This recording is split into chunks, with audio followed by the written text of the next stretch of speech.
Presented by Adishakti films. बिना देखे तेरी तस्वीर बना सकता हूँ, बिना मिले तेरा हाल बता सकता हूँ।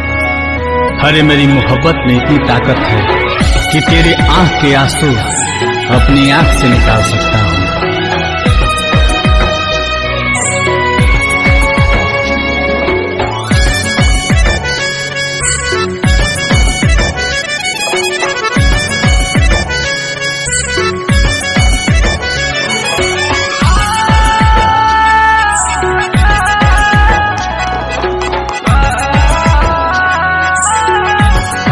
बिछड़ के कोपल तोहसे जियल बाटे गवारा हो, कह कैसे उमर भरला सनम करब गुजारा हो।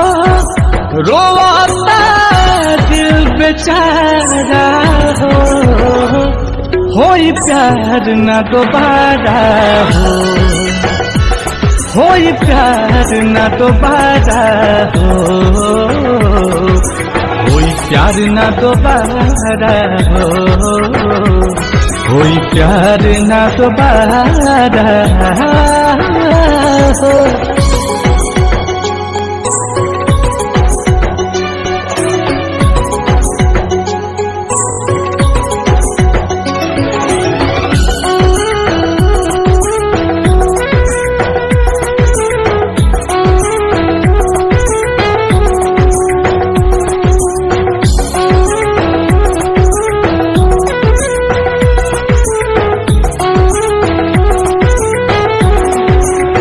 रूह दिल के ई बगिया अब कबो आबाद न होई।